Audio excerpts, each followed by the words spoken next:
ಅದ್ಭುತವಾಗಿ ಅಭಿನಯಿಸಿದ್ದಾರೆ.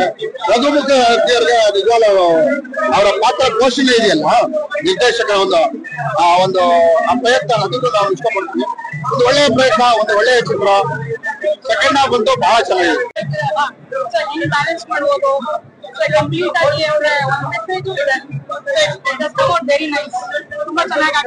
ಈ ತರ ಒಂದು ಸಬ್ಜೆಕ್ಟ್ ಎಷ್ಟೊಂದು ಕ್ಯೂಟ್ ಆಗಿ ಡೈರೆಕ್ಷನ್ ಮಾಡಿರೋ ವಿಷಯ ಇದೆ.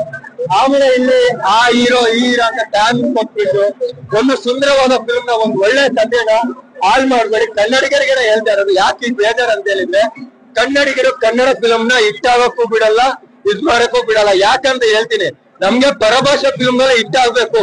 ನಮ್ಗೆ ಪರಭಾಷಾ ಪುಷ್ಪ ಅಂತ ಫಿಲ್ಮ್ 1000 ರೂಪಾಯಿ ಟಿಕೆಟ್ ಕೊಟ್ಬಿಟ್ಟು 3 ವಾರ 4 ವಾರ ಥಿಯೇಟರ್ ಇರಕ್ ಬಿಡ್ತೀವಿ.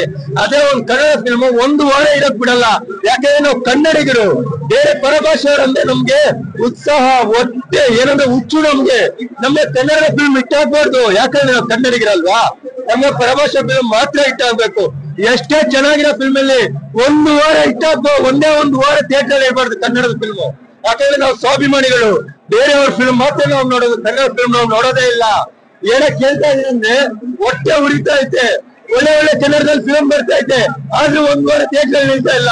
ಯಾವ್ದು ಕಿತ್ತೋಗಿರೋ ಒಂದು ಸಿನಿಮಾಗಳು, ತೆಲುಗಂತ ಸಿನಿಮಾಗಳು 3 ವಾರ 4 ವಾರಗಳ ಥಿಯೇಟರ್ ಓಡುತ್ತೆ. ಯಾಕೆ ಕಿತ್ತೋಗಿರೋ ಫಿಲ್ಮ್ ಓಡುತ್ತೆ, ಕನ್ನಡ ಫಿಲ್ಮ್ ಯಾಕೆ ಕೊಡಲ್ಲ? ಯಾಕಂದ್ರೆ ನಾವು ಕನ್ನಡಿಗರು. ಅದೇ ಮತ್ತೆ ಹೇಳ್ತಾ ಇದ್ದೀನಿ.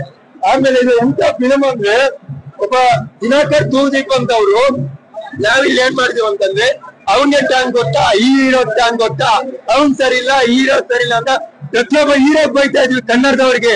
ಬೇರೆ ಎಲ್ಲರೂ ಮೆರೆಸ್ತಾ ಇದೀವಿ, ಬೇರೆ ಪರಭಾಷೆ ಸಿನಿಮಾನ ಮೆರೆಸ್ತಾ ಇದೀವಿ, ಪರಭಾಷೆ ಹೀರೋಗಳನ್ನ ಮೆರೆಸ್ತಾ ಇದೀವಿ, ಪರಭಾಷೆ ವಿಲನ್ಗಳನ್ನ, ಪರಭಾಷೆ ಪ್ರತಿಯೊಂದು ಸಿನಿಮಾನು ಕರ್ನಾಟಕ ಥಿಯೇಟರ್ ಮಿನಿಮಮ್ 2 ವಾರ ಓಡುತ್ತೆ. ಅದೇ ಕನ್ನಡದ ಫಿಲ್ಮ್ 1 ವಾರ ಇರಲ್ಲ. ಯಾಕೆ ಇದ್ರಲ್ಲಿ ಕ್ವಶನ್? ಯಾಕೆ ಕನ್ನಡ ಫಿಲ್ಮ್ ಕ್ವಾಲಿಟಿ ಇಲ್ವಾ? ಕನ್ನಡ ಫಿಲ್ಮ್ ಕೋಟಿ ಹಾಕಲ್ವಾ? ಕನ್ನಡ ಫಿಲ್ಮ್ ಹೀರೋಯಿನ್ ಕಮ್ಮಿನಾ? ಇದೇ ಕನ್ನಡದಲ್ಲಿ ಶ್ರೀಲೀಲಾ ಅಂತ ಬಂದ್ರು, ಇದೇ ಹೀರೋದ ಫಸ್ಟ್ ಫಿಲಮ್. ಅವಳು ಇವತ್ತು 60 ರಿಂದ 1 ಕೋಟಿ ಬಿಡ್ ಮಾಡ್ತಾರೆ, ಬೇರೆಯವರು ತಗೊಂಡು ಹೋಗ್ಬಿಡ್ತಾ ಇದ್ರೆ. ಅದೇ ಕನ್ನಡದಲ್ಲಿ ಇಲ್ಲ. ಯಾಕೆ?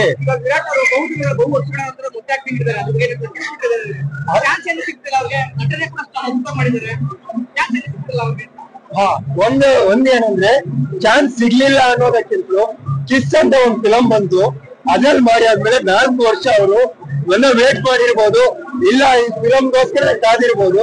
ಡೈರೆಕ್ಷನ್ ದೂಪ್ ಅಂತ ಒಬ್ಬ ಡೈರೆಕ್ಟ್ರು ವಿರಾಟ್ ಅಂತ ಇಟ್ಕೊಂಡು ಈ ತರ ಒಂದು ಲವ್ ಸ್ಟೋರಿ ಡೈರೆಕ್ಷನ್ ಮಾಡ್ಬೋದು ಅನ್ನೋದೇ ಒಂಥರ ಅಚ್ಚರಿ ಅನಿಸ್ತದೆ. ಯಾಕಂದ್ರೆ ಸಾರಥಿನ ಡೈರೆಕ್ಷನ್ ಮಾಡಿದವರು, ನವಗ್ರಹ ಅಂತ ಒಂದು ಸಿನಿಮಾನ ಡೈರೆಕ್ಷನ್ ಮಾಡಿದವರು ಇವತ್ತು ಈ ತರ ಒಂದು ಫಿಲಮ್ ಡೈರೆಕ್ಷನ್ ಮಾಡ್ತಾ ಇದಾರೆ ಅನ್ನೋದೇ ಒಂದು ಶಾಕು.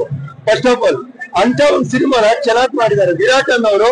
ಸೇಮ್ ಕಿಸ್ ಫಿಲಮ್ ನೋಡಿದ್ಮೇಲೆ ಇವಾಗ ಇದ್ರಲ್ಲೂ ಒಂದ್ ಸ್ವಲ್ಪ ಕೆಲವೊಂದು ಸೀನ್ ಗಳಲ್ಲಿ ಕಿಸ್ ಫಿಲಮೇ ನೋಡ್ದಂಗ್ ಅನಿಸ್ತಾ ಇತ್ತು.